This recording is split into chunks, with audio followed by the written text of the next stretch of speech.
This is part 2 of my reading of Jon Bartleaux. I've got a bit of a hoarseness, and I'm suffering a little bit from pollen. At any rate, I will continue with this. Please do watch or let the ads play, if you will. Take a break, do something, let them play. That gives me a little money, and it helps with my YouTube channel and YouTube promoting my channel. The more money they get from the ads, the more they promote. So at any rate, there will be an ad at the front, I think. Probably you've already seen it or whatever, or skipped by it or whatever. At any rate, here is the second part, or second reading, partial reading of Jon Bartleaux. He's already established himself as a business owner. I continued buying and selling through the spring and summer months. Men from the ships began coming to me to sell their cargo, or they sent a representative to negotiate. The messengers would ask me to go to their ship to enact the business dealings.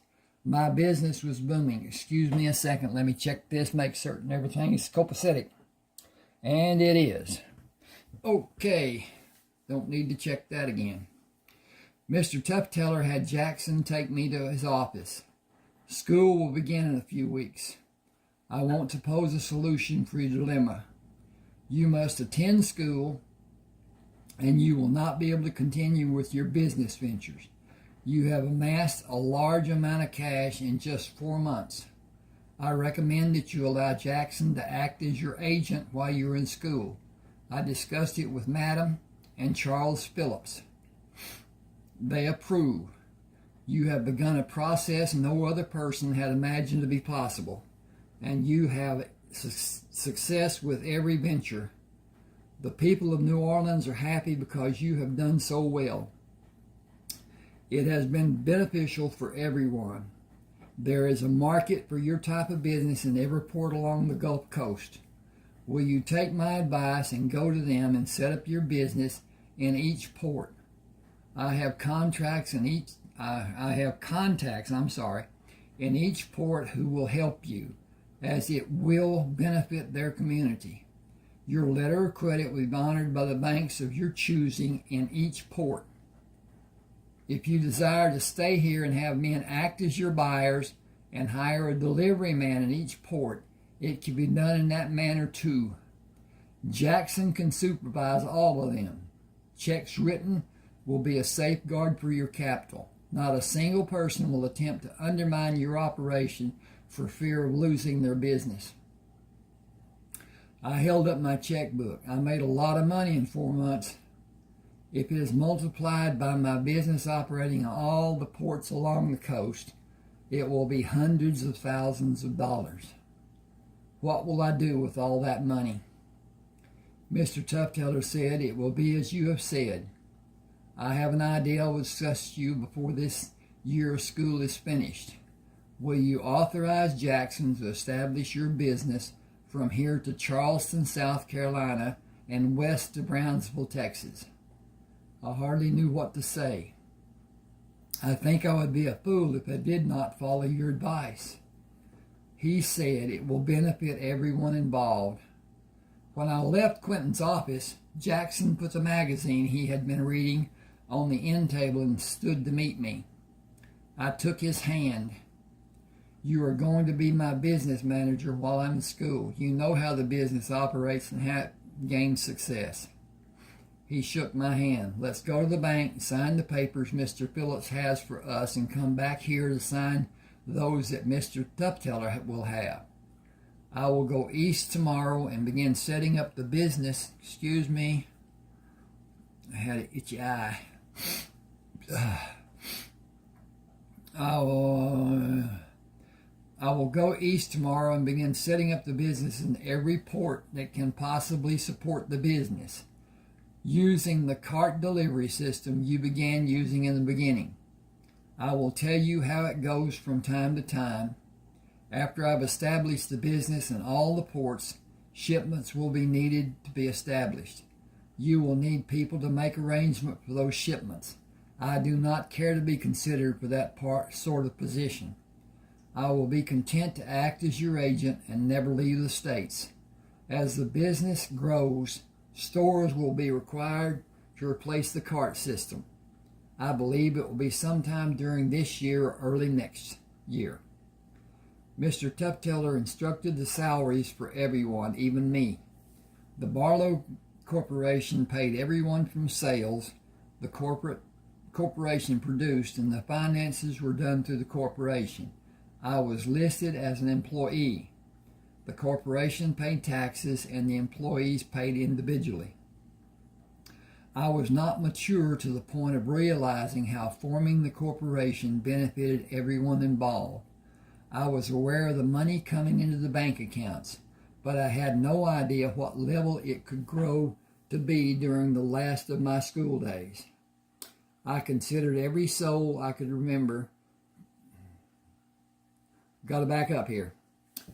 I considered every detail I could remember to formulate some possible reason why Miss Clarissa wanted Noah Triscott punished for his attempt to extort additional money from me, since all was made right and I had a hugely successful first day.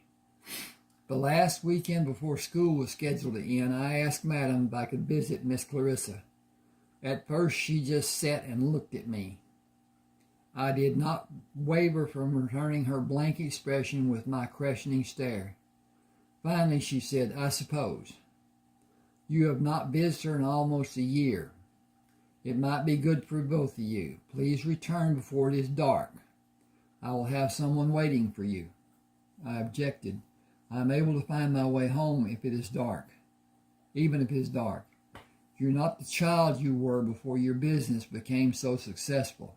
The Bartleaux Corporation is the largest depositor Charles Phillips has, and the business is growing every day. Quentin Tufteller has planned the time you have off from school to keep you and several others busy. Before this summer is finished and you start the 9th grade, your business will have an expansion and growth to rise to another level.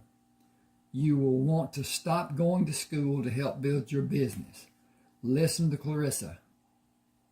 Understand how important your diploma will be. You will grow over the next 4 years, and your perspectives will change. Your desires and your lifestyle will change so many different times. You will become confused and lose your sense of what you want to be. We will all try to help, but in the final analysis, it is completely dependent on you as an individual and your personal choices. Pay careful and complete attention to Clarissa. Remember her words. Commit them to memory and be able to call them to your forefront of your mind when the decision times come. Determine what is needed before that time comes, and it will flow for you, instead of you having a stupor of thought and wondering what to do.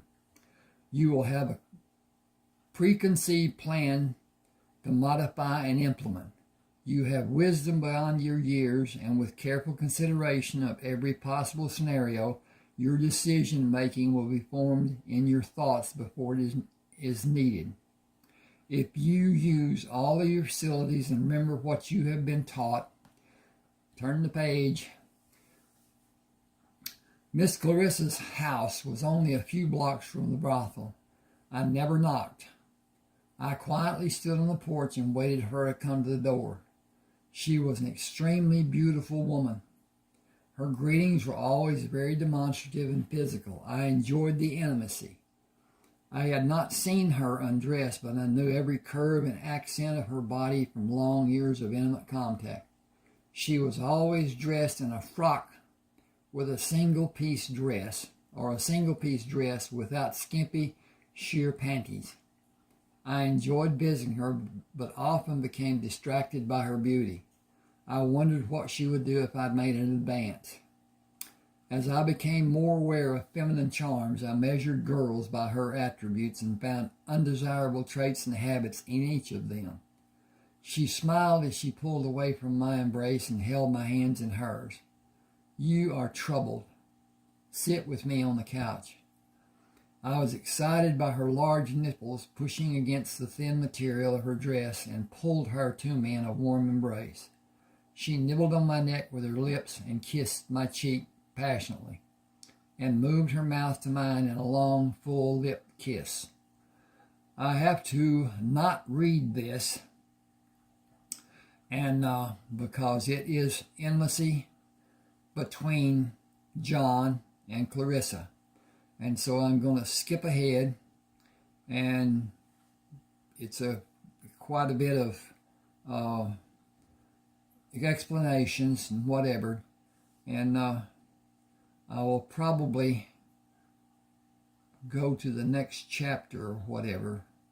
Anyway, he is 16 years old, and anyway, I gotta find where this ends. Okay. Yep. Okay. Anyway, he met with her, had his experience, and then it was time for him to go home. We washed and pushed and played and caressed, and I did get my hair wet. I was as happy as I could ever recall being. Chapter 2. Madam did not meet me when I came home, which was unusual. Her normal routine after I'd been away from the house was to meet me to assure herself of my well-being. I took an extra amount of time being busy in the kitchen to allow Madam to come for coffee and visit with me as she usually did. She did not come as I expected. I ate, cleaned the kitchen, and went to my room. Colton W. left the ledger for the week's receipts for the Bartleaux Corporation. I was not surprised that he left it. I was shocked when I saw the weekly total of all the different locations. Jackson finished his work all the way up the Atlantic coast to Charleston, South Carolina. Every port from New Orleans to Charleston was being serviced by the Bartleaux Corporation using my money. The payout was rounded to $116,000 for the first full month the stores were actively open.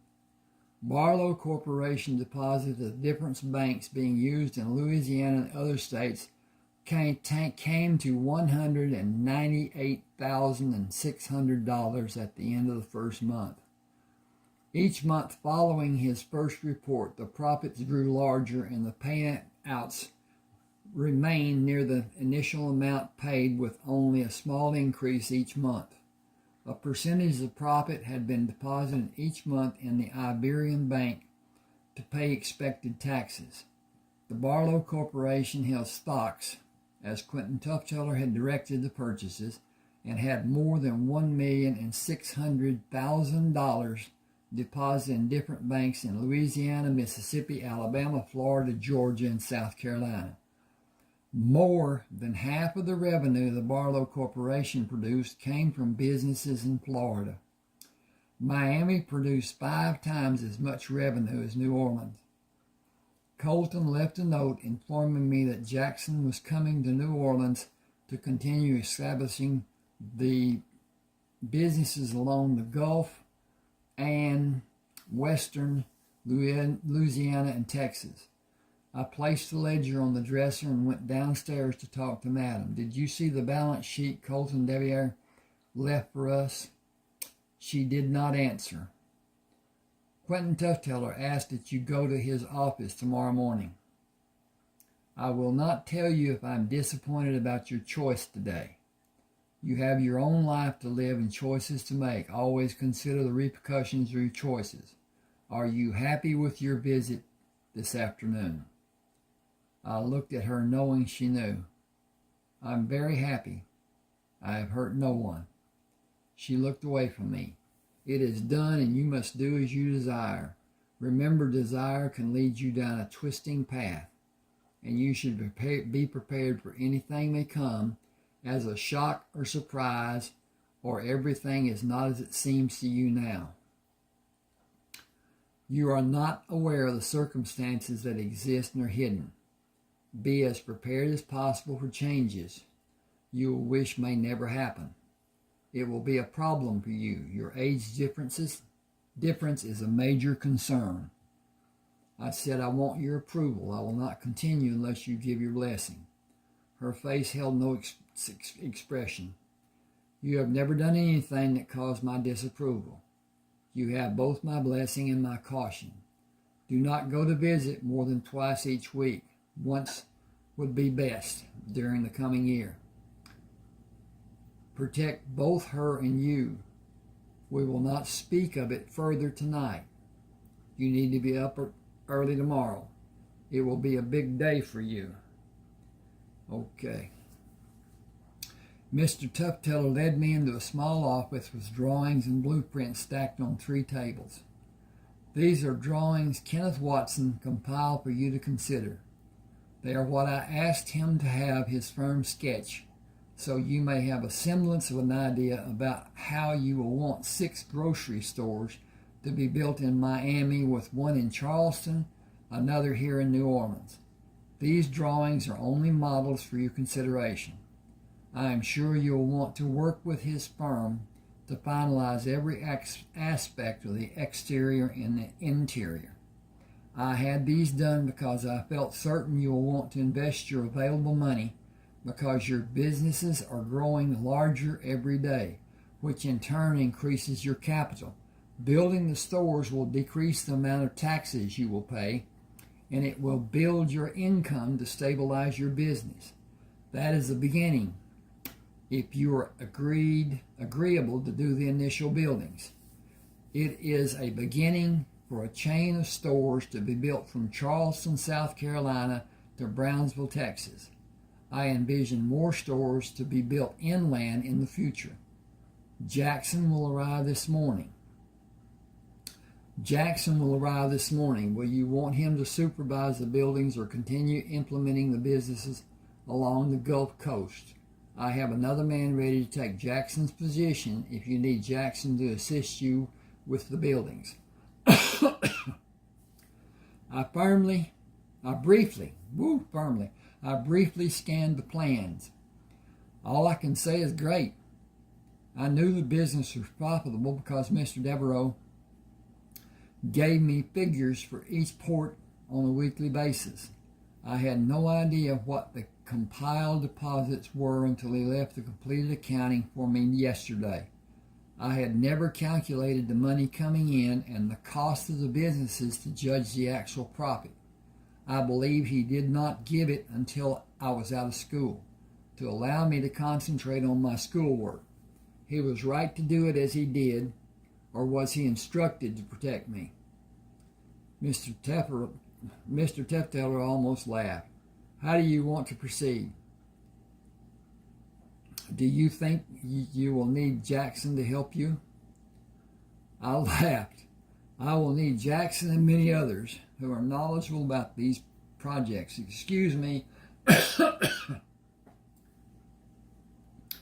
First, I want to maximize the efforts that will be required to take these projects from initial plan to completed stores.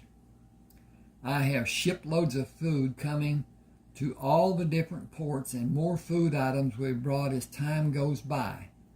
I want to build a facility for making ground coffee, package it, and have my own brand. I need someone to represent the corporation in building it and supervise the facilities after it's operational. Second, I want my own canning facilities with the Bartleaux label. Third will be the meat suppliers. Bakeries inside the stores will require a group of people to see to the building and oversee the bakeries after the stores are built. Freezer units are going to be needed. There are other portions of the stores which will be needed as time goes on. I need key people. I need to have a body of people to oversee all the people and guard against someone becoming greedy. I was taught a valuable lesson the first day we met. take away temptation and keep everyone honest. Mr. Tufteller smiled. You have many more temptations now. I will have Louise Bailey assemble people for you to interview for the different positions that will be needed. She will be an intricate element in your structuring process. I will leave you and let you begin. This is your office.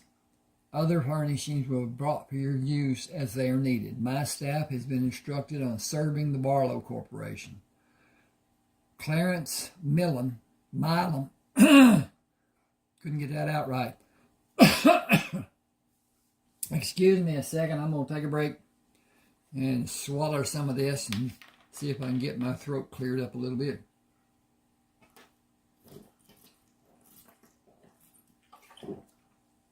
Ooh, that should help. He is very capable and he will be a valuable asset for you through the years. I shook his hand. You have always been my trusted friend and served me as well in every way I have needed. I just need to say thank you. He gripped my hand tightly. My life was changed the day you were born. I lost a close friend and gained a blessing in you. I am more than your friend. He stooped and looked at me, then seemed resigned. Let's just leave it at that. There's no need to say more for either of us. I am very proud of you. Tears welled up for both of us. I turned away to look at the drawings and left the room. It was the last time the subject was broached by either of us. I spent the rest of the morning looking at the drawings and doing sketches before I went down to the street and bought a hamburger. I sat in the community table to eat and thought how nice it would be to have a place to eat a wholesome meal of my own choosing, patterned along the lines of school cafeteria with a choice of inside or outside seating. Jackson was waiting for me when I returned to the office.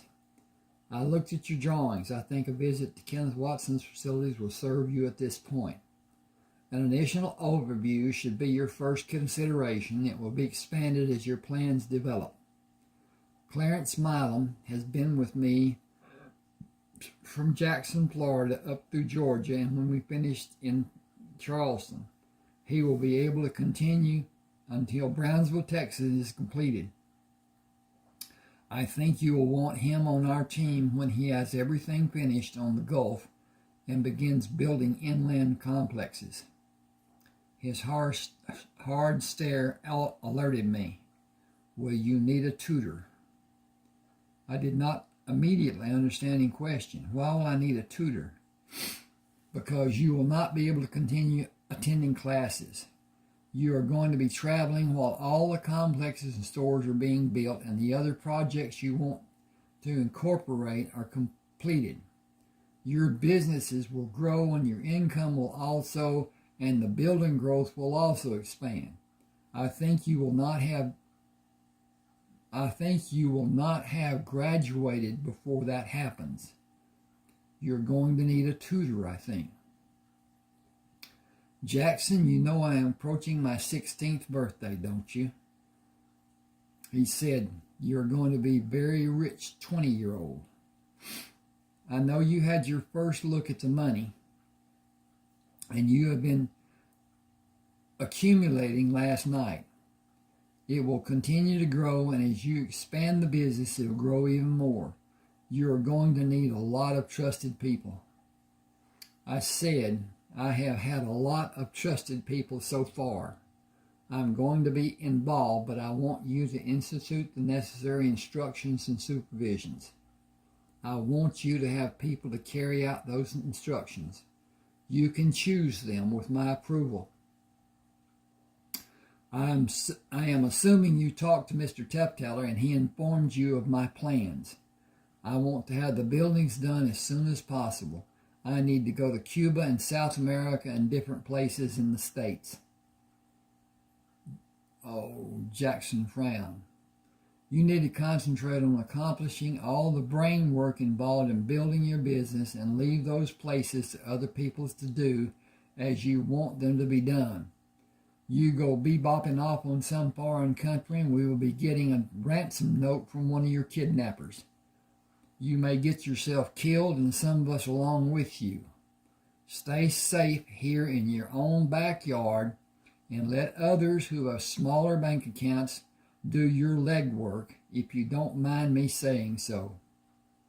I protested, but I really want to see those places. See them after you graduate or after you have accomplished everything you want to have done, whichever comes last. You have the greatest opportunity I've witnessed. In less than 7 months, you have built a multi-million-dollar corporation. I stopped him. We have built the corporation. It could not have been done without everyone helping. He continued, be that as it may, I will not attempt to argue the point. You had the money that was needed in the beginning, and it was your initiative to amass the needed money that got the corporation started. It has begun to take shape and begun to grow and make some serious cash. Everyone concerned needs you to be happy and healthy. Take care of yourself and everyone who depends on you, and we will have great lives, and all of us will live a long time if it is in the cards. I said, poker scares me. Let's refer to the tea leaves readings for indications of good fortune. It is far less expensive. We spent the afternoon at Kevin Watson's architectural office discussing different aspects of the building process, looking at drawings and making additions. Kenneth suggested several manufacturing companies for us to visit for customized prefabrication down to refrigeration and freezer units. I had my own ideas about how I wanted to construct any building the Bartleaux Corporation needed as an in-house endeavor. The Bartleaux Corporation was already making a profit of nearly $10 million a year. With the additions in western Louisiana and along the Texas coast, it will be much more than that figure. Tax write-offs were needed, and I had an idea how I could lose and profit in the same time on paper. The checks and balances were only evident on paper in the corporate world. The federal government allows concessions for corporations for the betterment of America. I took a taxi to Clarissa's house and found the door was slightly ajar. Loudly announcing my patience, I went inside. She softly called me from the kitchen. I found her washing vegetables at the kitchen sink and moved behind her to put my arms around my waist. Okay, I gotta skip ahead.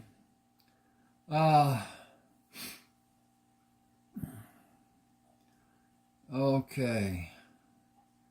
All right.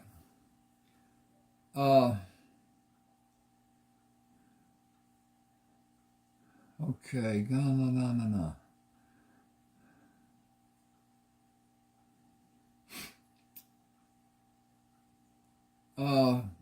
I asked, will you protect you and me? No, madam and me. You are not threatened. You have too many people helping you for anyone to threaten you. I tried to understand how that was possible and who she may have meant. I could not question her to know. I pulled her to my left to lie on our sides facing each other. Should we eat now? She kissed me. It is almost ready. Come with me, but sit at the table and let me finish preparing dinner. I kissed her goodbye after we ate, and I slowly walked home. There is so much in the next weeks for me to accomplish and so much for me to consider. There is no one I can rely on to make things be so. I might never ask if it could have possibly been improved. The constructions must be perfect to stand and serve. through the time it will be needed. The store buildings are unlike any that have been built before. Modeling after those buildings cannot be done. Jackson and Madam were having coffee when I came to the kitchen. She warmed her coffee and poured a cup for me. You are going to hire a tutor. Will you allow me to do it for you? I spooned sugar in the cup and stirred it. I will be happy if you will.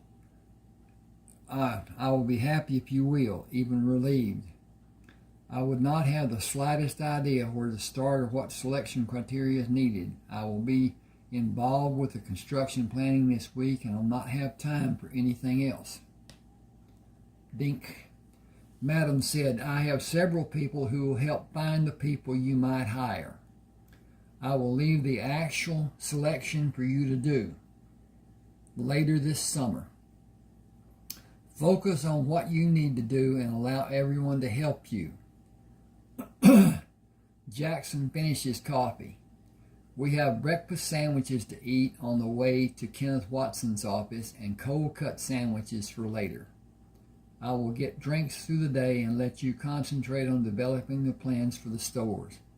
You should consider the other people who may need a break from the work they are doing, even when you don't. I said I was up most of the night drawing plans for the construction of the walls and floor, roof, and doing layout plans. I need someone who is better able to design the layout and tell me why it is best to build them in that recommended manner. I believe a visit to Tulane will be extremely beneficial. I think I will go there next week after we have sketches drawn up. Jackson sat back in his chair. Planning for the buildings and wanting it on paper has you totally pumped. You are running on adrenaline, and you need to remember that you can only do so much and you must rest just as all of us must. You are going to have an army of people to draw inspiration from, and they will share your enthusiasm. It will be your responsibility to be aware of the efforts people are making to bring the projects to fruition and exercise your judgment to help everyone have the best day they can have while doing it in moderation. I advise just making a start with the Watson people. Take your plans and drawings and leave them for the people to use to model your work with ideas for your work. Give the process time to develop and the people freedom to show their brilliance. After that has been done, go to the university and meet Dean Hawkins in the architectural department to understand what may be allowed concerning contact with the staff and students. I am sure there will be interest for everyone, as it will be totally new for everyone as well as challenging. Begin the process with the basics and schedule times to go over the work as it is being done. You are needed at the law office. You have papers to be signed. Clarence called me earlier this morning. He has already set up businesses in Cameron, Louisiana, and Port Arthur, and Texas City, and Galveston in Texas. He did most of them during the late afternoon at night. He is a talented poker player. He knows when to win and when it would benefit to lose. He thinks he will do even better when he is in South Texas, having the ability to speak Spanish. He glanced at Madam and smiled. Thank you for this delightful morning. I will try to follow your advice. Please excuse me. I stood and kissed her cheek. Time to get busy. She smiled. Time for you to learn how to be present. Time for you to learn how to be a presence in the beginning and take a smaller role while the results you hope for start to have life. Give people the chance to be of service to you. Show them respect by not asking for too much too soon, and everyone will have a good day. Dayton Peterson drove the car to Kenneth Watson's office and stayed in the reception area while Jackson and I had our meeting with the architectural staff. Madam's admonishments kept edging into my thoughts. I could not deny her pearls of wisdom and acted on them as soon as I was introduced to Dean Hawkins. I am in the process of building new grocery stores. adjoining cafeteria-style facilities and retail shops as a complex in Miami and here in New Orleans, to be followed by other facilities along the Gulf Coast and from Miami to Charleston, South Carolina. I want to build them strong enough to stand against any hurricane. He indicated the chairs in front of his desk. Please be seated. I am impressed with your preparations for future building projects and your desire to build the structures withstand winds of gale force and stronger.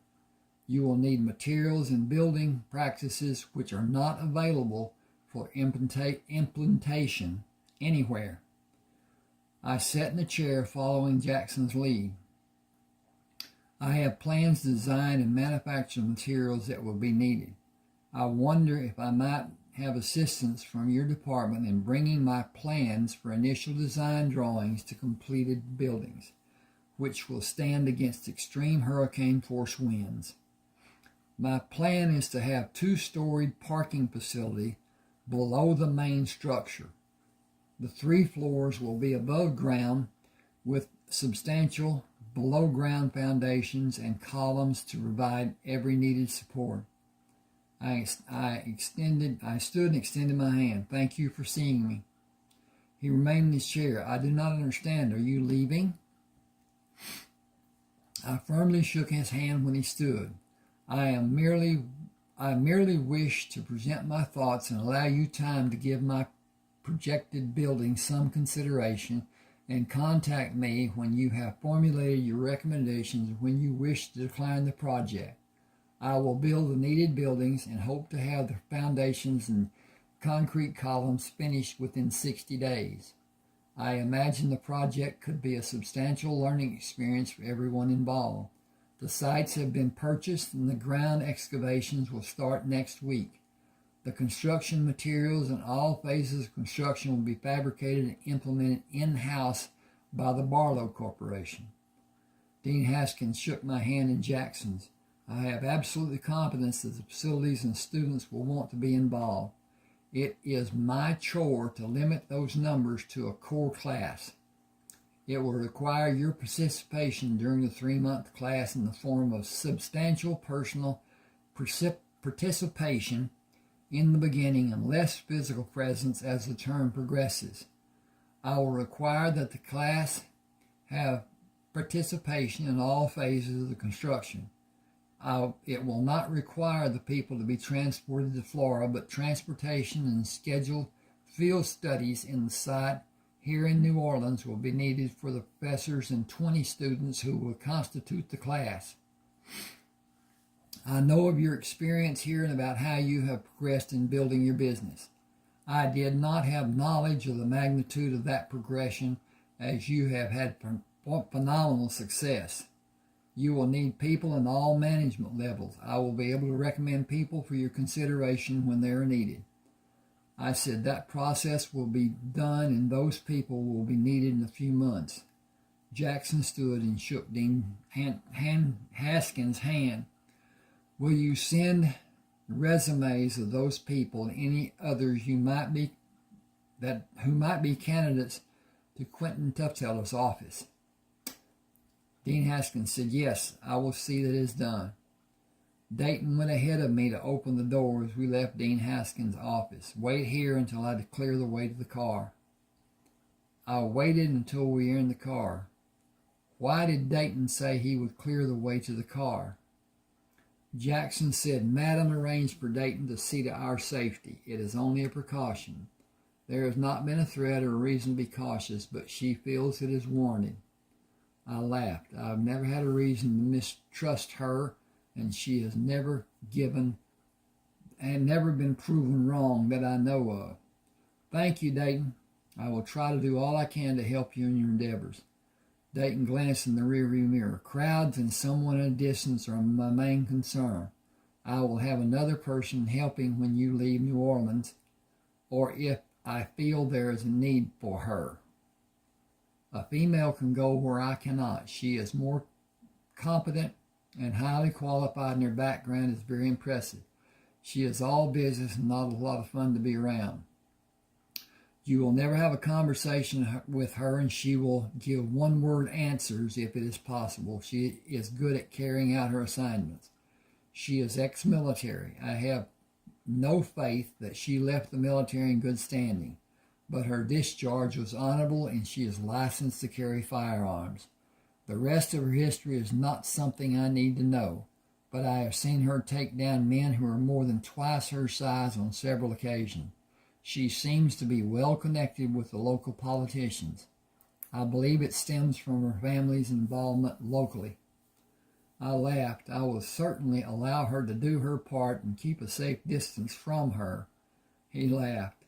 I only ask you to do as I say immediately. Both of you help me do my job, and it will protect all of us. Will you allow me to take you to a friend's place for lunch?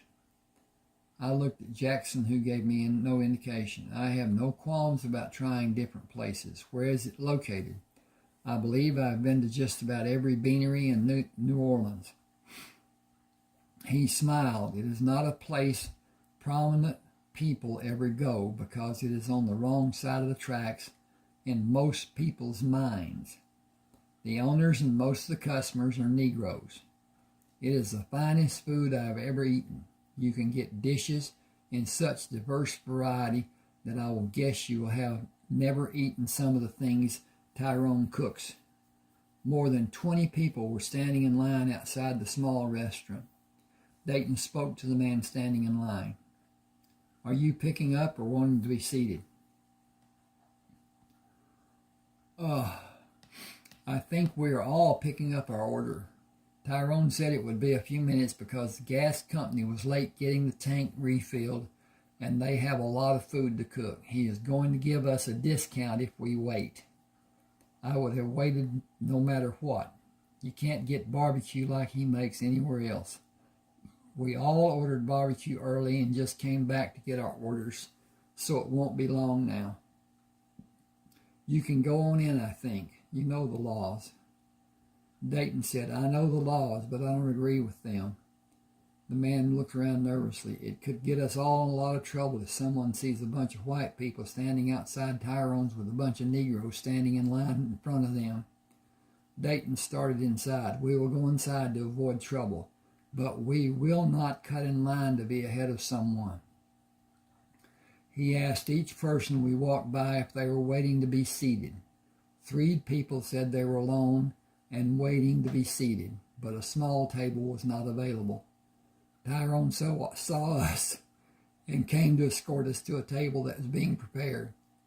Dayton said, there are 3 people ahead of us. We don't want to cut in line ahead of them. Tyrone said, they understand.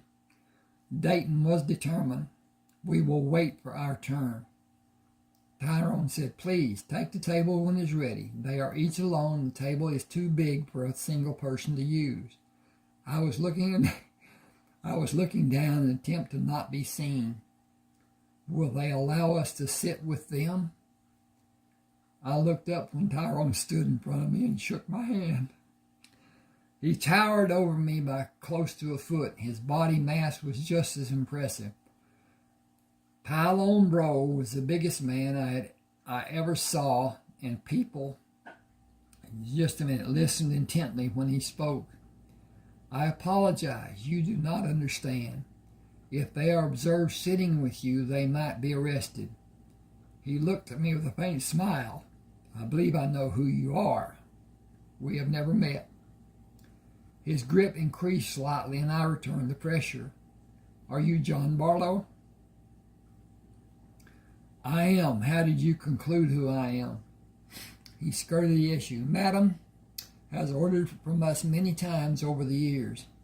I gripped his hand with more pressure. I have enjoyed your barbecue for a long time. I did not know where it came from. She has often remarked about its unique taste, but never mentioned where it originated. He said, women of your race can't be seen here. I would lose my license and the place would be shut down. The 3 of you coming here might be a problem. If it was not for prominent men not allowing it to be seen as such,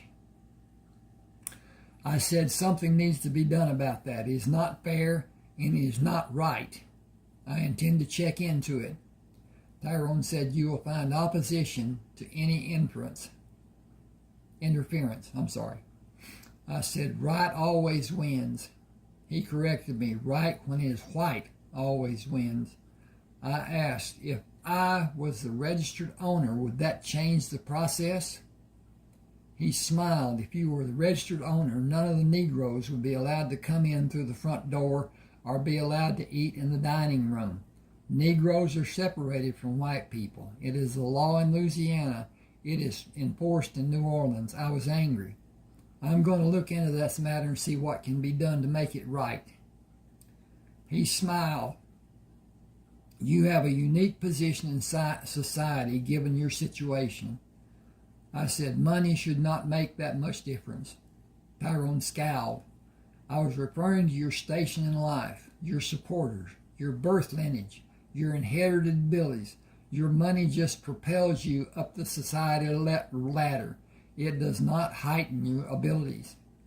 Please take your seat at the table and we will talk later. May I prepare your meals of my own choosing. Without waiting for our permission, Tyrone went back through the tables to the kitchen. Dayton said at the table, we will be honored. He responded when I looked at him doubtfully. You will be delighted, I promise. Would you make book on that? Got to turn page. He smiled. With my life. Will you make your selection from the menu as if you actually ordered? Tyrone choices will be close to what you will select if they are not exact. I scoffed. How can he know what I like or do not like or how I prefer my food to be seasoned? It changes with my mood and with the time of day. He said, Tyrone knows that. He knows you. He knows me. He knows Jackson. Jackson said, hush, you're talking about things best left unsaid until they need to be a help for someone. I was interested to the point of disagreeing. I want to know especially if it concerns my mother. Jackson said, your mother was not mentioned. Why did you say that? I said, because I believe Dayton was close to telling me something about my mother. Jackson said, nothing was mentioned about your mother, Dayton. Leave it alone. I was agitated. No, neither of you leave it alone. Tyrone talked as if he has known me my entire life, and Dayton said he knows me and both of you. I saw their facial expressions change from normal to defiant. I stood up and pushed my chair back against the table. Never mind. I went through the double doors with Dayton following me. Tyrone stopped and asked another man to finish the meals he was preparing. Will you both go back to the table? I will get a glass of tea and join you. He sat down at the table after he spoke to everyone as he made his way to the table. You won't answer the questions you have had as long as you have had memories. I can answer some of them. Only Madam and Quentin Tufteller can answer more. There are several others who you will never ask and who can also answer. You are my cousin. You are Jackson's cousin. You are Dayton's cousin. You are a Creole. We are all Creole. Frances is my first cousin. She is Jackson and Dayton's first cousin once removed. Their mothers are my first cousins. We are all related. My gene pool inheritance gave me darker complexion than either of you three. I am judged to be a light-skinned Negro, while the three of you can easily be judged as white. We are all victims of accidental birth. Your accident was more traumatic than ours were, and much more beneficial for you. I will tell you that you are also related to Clarissa, but it is far from being close. The law says you are not related. You are related by law or otherwise. She loves you very much. You should spend as much time with you as you possibly can. I ask, is something wrong with Clarissa? Tyrone said, time is short for all of us. No one of us knows the hour. Cherish the time you have. In the final analysis, time is the most precious gift we are able to give to our loved ones. You have questions about your father. He hesitated. Not even your father can answer truthfully. Frances did not tell anyone who he is, and it might be she did not know. Frances had relationships. She did not have clients. She was not a prostitute in the common sense. She was a loving parent for 9 men. She was a loving partner for 9 men. Unlike the other women, she gave herself to each man. Do not ask about the men. They will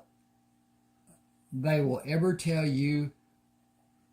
No one will ever tell you even one name, which does not matter. You know them all. If Frances had not asked them to remain silent, each of them would tell you he was her lover, and he would be filled with joy in having you as his son.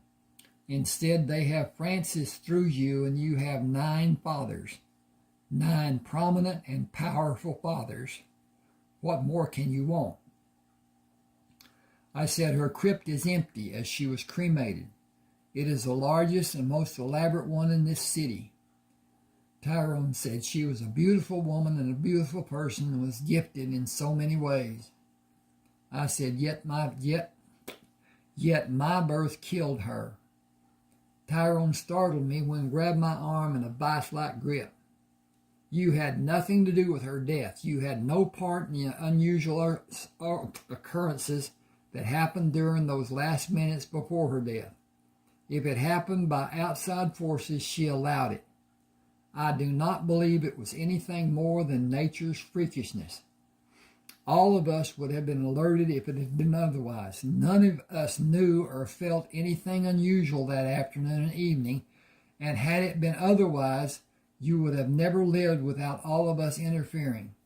You lived due to your strength and heritage. I said, Clarissa acted for me. Got to turn page. He said Clarissa could not overcome those forces if they had been present. I must tell you we should not speak of it. We will give power that may offset the balance. It needed to be said for your edification, but speaking of it further will not have benefit. I wonder if that should be farther. I asked, can you explain how I was resuscitated and why neither Clarissa nor I were burnt by the electricity flowing between us? He spoke only one word, Frances. I knew it was not acceptable for me to speak of it again.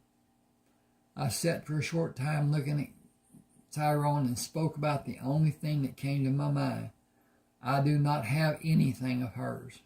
She had the few possessions left in the house given to other people by Madam. Got to get my composure here. Tyrone smiled, and I wondered why he did. He stood and looked at me and turned to walk slowly through the customers, and even when someone spoke to him, he continued walking, not recognizing anyone or speaking to them, and pushed through the double doors of the kitchen. Our meal was brought to the table, and tea glasses were refilled. We ate without talking. My thoughts were so chaotic, I could not concentrate on one before another came racing through my mind, with more questions coming to be left unanswered. The food was tasty, but eating the meal was not really enjoyed. We finished and paid the check. I wanted to tell Tyrone the meal was delicious, but he stayed in the kitchen. I had Dayton drive to Clarissa's house. Come to Madam's house in the morning around 10 o'clock. I will know better by that time what I need to do. Thanks for today. As they drove away, I felt a sense of loss I had never experienced. It was the first time I think I'd ever felt any form of depression. I had so many questions that I felt I would never have answers that would give me the comfort of true satisfaction. My mother was the only person who could answer my questions, and I did not even have a keepsake to remind me of her. When I found the door to be slightly ajar, I took it to be permission to enter the house. People often came to Clarissa. I knew it's for reasons that were never discussed. No one ever came at night. She was sitting at a small table in the kitchen. You seemed disturbed. I am confused and disappointed, but my mother did not leave even a picture for me to hold. She stood, "Come with me to the living room." She sat on one end of the couch. "Lay down with your head in my lap." I kissed her lightly on her cheek and turned around to lay on the couch. "You know how much Frances loved you. She sacrificed so much to have you. She did not get pregnant with you by accident. Make no mistakes about her wanting you. You were planned, and your life was planned as much as she could control. She knew who your father is, but she saw the chance for you to benefit from the caring of 8 powerful men along with your father. Why did she want me? Her life was never going to be easy for her, even without me. It was going to be extremely complicated with me. Why did she want the hardship of having a baby when it would weigh so heavily on her? She toyed with my hair. Answers will come to you in time. That particular question was never answered to your satisfaction. May never be answered to your satisfaction. But consider the fact that she did want you. She wanted a son and told me her baby was a boy the first time we talked about you. I am 19 years older than you. I understand and appreciate things much better now than I did when you were born. The picture you do not have is almost not needed. You resemble her so much. You have features like hers. You even have the mannerisms like hers. You will have more from her as a birthday gift when you become 18. Who has it? Who has my birthday gift?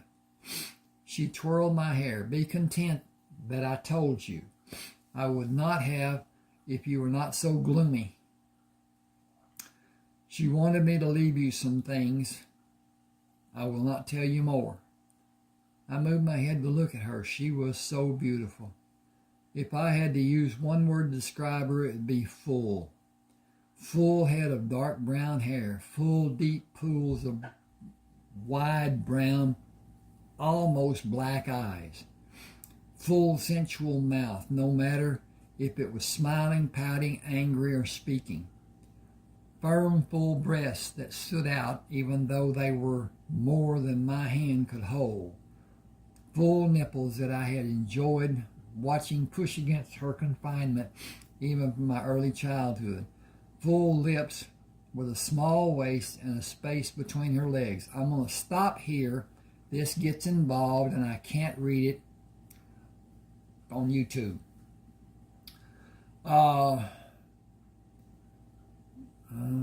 Okay. Thank you for telling me. I am sad because I met Tyrone Bro today. He acted very peculiar. He told me about my mother, then left the table without speaking to me again. I could not read anything from seeing his face. He did not indicate anything in his expressions. Excuse me just a second. I need to check on this and see. Okay, I'm going to have to stop here. And I will continue this another day. Yes, I will. Please subscribe to my channel. Hit the like button. And share if you want. Comment, please. That helps sometimes. At any rate, this is part 2. I hope you read part 1. And then I will do part 3 and probably part 4 and maybe more than that. Love this story. Thanks for being with me. Enjoy.